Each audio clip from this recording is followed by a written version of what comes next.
اعوذ باللہ من الشیطان الرجیم، بسم اللہ الرحمن الرحیم۔ آج میں اپنی پہلی کلاس کا آغاز کرنے جا رہی ہوں۔ نماز اور قرآن سے پہلے طہارت حاصل کرنے کا حکم ہے، اور طہارت دو طریقوں سے حاصل کی جاتی ہے، ایک غسل کرنا اور وضو کرنا۔ غسل کرنا افضل ہے اور وضو کا درجہ اس کے بعد کا ہے، لیکن وضو کے بغیر ہم نماز ادا نہیں کر سکتے اور نہ ہم قرآن پاک کو چھو سکتے ہیں۔ تو آج میں آپ کو وضو کے مسائل کے بارے میں آگاہ کروں گی، جس کا جاننا ہر مسلمان کے لیے بہت ضروری ہے۔ کئی دفعہ ہم اپنے بڑوں کو دیکھتے ہیں وضو کرتے ہوئے نماز پڑھتے ہیں، اور ہم وضو بھی کر لیتے ہیں، نماز بھی پڑھ لیتے ہیں، لیکن اس میں بہت سی غلطیاں رہ جاتی ہیں، بہت سی کمیاں رہ جاتی ہیں۔ تو بحیثیت مسلمان ہونے کے ہمیں ان کمیوں کا، ان غلطیوں کا جاننا بہت ضروری ہے۔ تو آئیے سب سے پہلے ہم وضو کے بارے میں ارشاد نبی پاک صلی اللہ علیہ وسلم کا ارشاد مبارک سنتے ہیں۔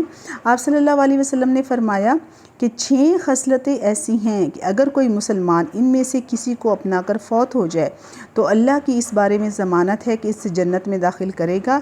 ان میں سے ایک وہ آدمی جو وضو کرے تو اچھی طرح سے وضو کرے۔ تو یہاں پر میں آپ کو وضو کے 4 فرائض کے بارے میں بتانے جا رہی ہوں۔ وضو کے 4 فرائض ہیں۔ نمبر 1 چہرہ دھونا، نمبر 2 کونیوں سمیت دونوں ہاتھ دھونا، نمبر 3 چوتھائی سر کا مسح کرنا، اور نمبر 4 ٹخنوں سمیت دونوں پاؤں دھونا۔ یہ وضو کے 4 فرائض ہیں۔ جیسے کہ قرآن پاک میں ارشاد ہے، اے ایمان والو، جب تم نماز کے لیے اٹھو تو اپنے منہوں کو دھو اور اپنے ہاتھوں کو کونیوں تک اور اپنے سروں کا مسح کرو، اور پاؤں دھو ٹخنوں تک۔ یہ نماز کے لیے بہت ضروری ہے، ٹھیک ہے۔ نماز کے لیے وضو بے حد ضروری ہے، اور بغیر وضو کے نماز نہیں ہوتی۔ تو یہاں تک تو تھا وضو کے فرائض کا بیان۔ اب میں آپ کو وضو کی سنتوں کے بارے میں بتاتی ہوں۔ وضو کی سنتوں میں سے سب سے پہلے ضروری ہے نیت کرنا۔ وضو کی نیت کرنا بہت ضروری ہے، اور اس کے بعد بسم اللہ پڑھنا۔ بسم اللہ پڑھ کے ہمیشہ وضو شروع کرتے ہیں۔ پھر دونوں ہاتھ پونچھوں تک دھونا 3 بار، پھر 3 بار مسواک کرنا یا انگلی کے ساتھ مسوڑوں کو ملنا اور کلی کرنا، ٹھیک ہے۔ اس کے بعد ناک میں 3 بار پانی چڑھانا کہ ناک کی نرم ہڈی تک پہنچ جائے، اور اگر تو مرد ہے تو داڑھی کے اندر اچھی طرح سے ہاتھ ڈال کے خلال کرے تاکہ داڑھی کے ایک ایک بال تک وضو کا پانی پہنچ جائے۔ اور اگر عورت ہے اور اس کے ناک میں کوئی اس نے کوکا وغیرہ یا سونے کی کوئی بھی نوز پن وغیرہ پہنی ہوئی ہے تو اس کو چاہیے کہ اس کو ہلا لے تاکہ اس سوراخ کے اندر بھی وضو کا پانی چلا جائے۔ اور اس کے بعد پورے سر کا مسح کرنا، کانوں کا مسح کرنا 1 بار، اور پے در پہ وضو کرنا اس طرح سے کہ پہلا وضو سوکھنے نہ پائے، یعنی وضو کی ترتیب رکھنا۔ اس کے بعد سر کے مسح کے ساتھ آپ نے کانوں کا مسح کرنا ہے، اور اس کے بعد آخر میں جو ہیں وہ آپ نے اپنے پاؤں جو ہیں وہ ٹخنوں تک دھونے ہیں۔ تو یہ ساری پوری ترتیب تھی وضو کی سنتوں کی اور فرائض کی۔ تو اس کے بعد ایک چھوٹی سی بات جو غلطی ہم کرتے ہیں وہ میں آپ سے عرض کرنا چاہوں گی کہ کئی لوگ وضو کرتے ہوئے آنکھیں جو ہیں وہ اپنی میچ لیتے ہیں، بند کر لیتے ہیں۔ اس سے کیا ہوتا ہے کہ آنکھوں کے اوپر لائنوں میں پانی نہیں جا پاتا۔ تو اپنے چہرے کو نارمل حالت میں رکھیں تاکہ وضو کا پانی پورے چہرے پر بہہ جائے، ٹھیک ہے۔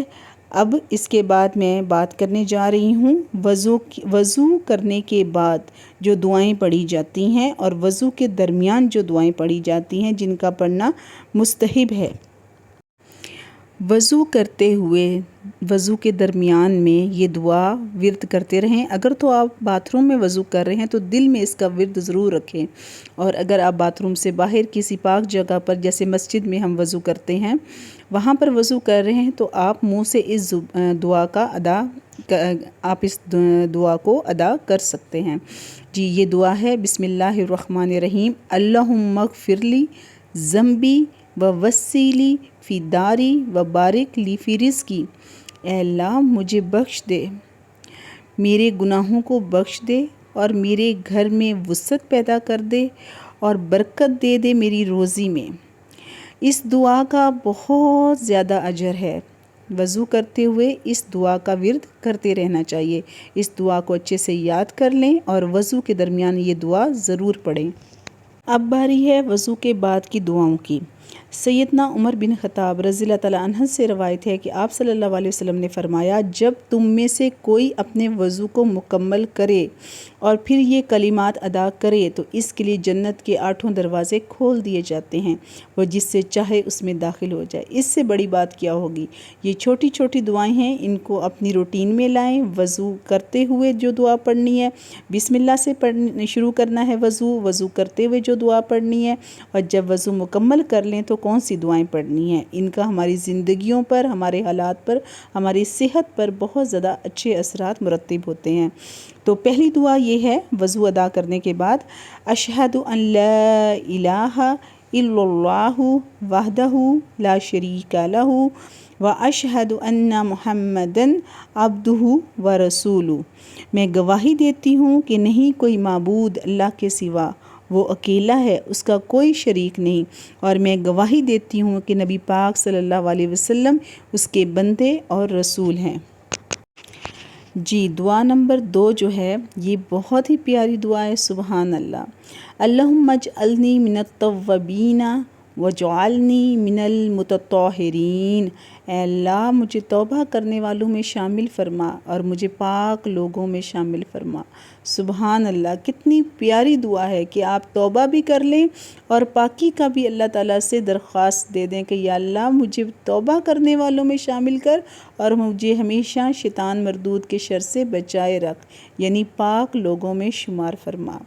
اس کے بعد تیسری دعا ہے، سبحان اللہ، تیسری دعا تو اس سے بھی زیادہ خوبصورت ہے، جس کے بارے میں حدیث مبارکہ میں ہے۔ سیدنا ابو سعید خدری رضی اللہ تعالیٰ عنہ سے روایت ہے کہ آپ صلی اللہ علیہ وسلم نے فرمایا، جس نے وضو کیا پھر یہ دعا پڑھی تو اس کو سفید کاغذ کے تختے پر لکھ دیا جائے گا اور اس پر مہر لگا دی جائے گی اور وہ قیامت والے دن ہی کھلے گی۔ سبحان اللہ۔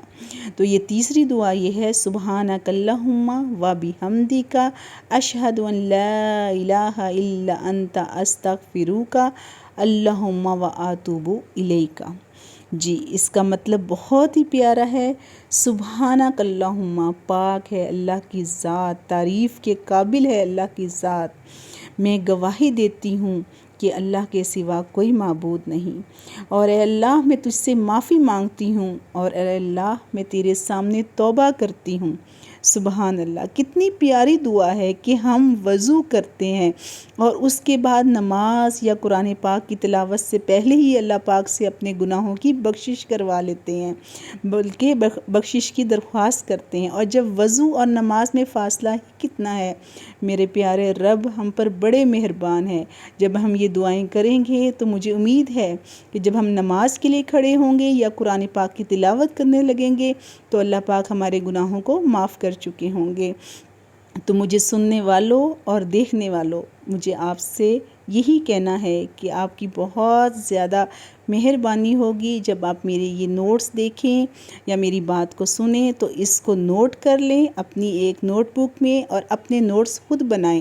جب کبھی کوئی آپ سے پوچھے تو اس علم کو آگے ٹرانسفر کریں۔ آج میں آپ کو بتا رہی ہوں، کل آپ کسی کو بتائیں، اسی طرح چین سے چین بنتی ہے۔ تو مجھے امید ہے آج آپ نے بہت سی چیزیں سیکھی ہوں گی۔ ہم نے وضو کے فرائض بتائے ہیں آپ کو، میں نے سنتیں بتائیں آپ کو، وضو کے درمیان پڑھنے والی دعائیں اور وضو کے آخر میں پڑھنے والی دعائیں بتائی ہیں۔ مجھے امید ہے اگلی کلاس تک آپ ان دعاؤں کو یاد کر چکے ہوں گے۔ آپ کے سننے کا بہت بہت شکریہ۔ جی، تو اب میں آپ کو بتانے جا رہی ہوں وضو کے مستحبات اور جن باتوں سے وضو ٹوٹ جاتا ہے اور ضروری مسائل جن کا جاننا بے حد ضروری ہے۔ وضو کی مستحب چیزیں ہیں، گردن کا مسح کرنا، قبلہ کی طرف منہ کرنا، پاک جگہ پر وضو کرنا اور پانی بہاتے ہوئے اعضاء پر ہاتھ پھیرنا، بغیر ضرورت کے کسی دوسرے سے مدد نہ لینا، دنیا کی باتیں نہ کرنا یا بچا ہوا پانی کھڑے ہو کر تھوڑا سا پی لینا، وضو کے بعد کلمہ شہادت اور دعا پڑھنا۔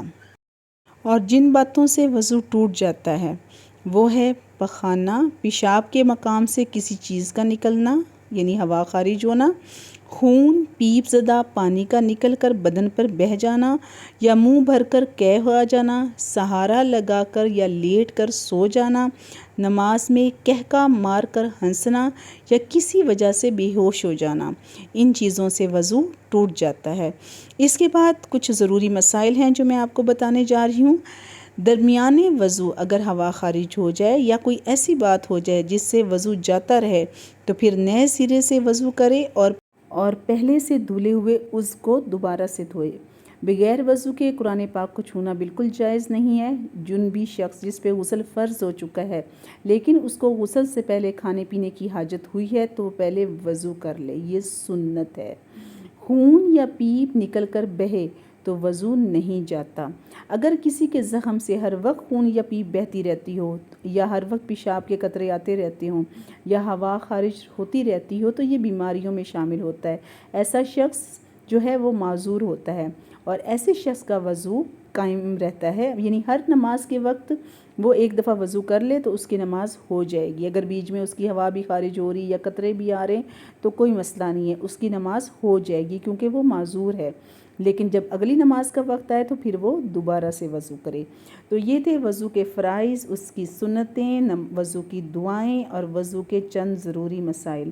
امید ہے آپ نے آج کے درس میں کچھ سیکھا ہوگا اور انشاءاللہ مجھے امید ہے آپ اس پر عمل کرنے کی بھی کوشش کریں گے۔ انشاءاللہ اگلی کلاس میں وضو سے متعلق کچھ اور بے حد ضروری چیزیں میں آپ کو بتاؤں گی کہ وضو کے اندر پڑھنے والی دعائیں جو ہیں یا وضو کے بعد جو پڑھنے والی دعائیں ہیں وہ ہماری زندگی پر کس طرح سے اثر انداز ہوتی ہیں۔ بہت شکریہ۔ مجھے امید ہے آج کے اسباق کو آپ یاد رکھیں گے اور آپ دعاؤں کو بھی یاد کریں گے۔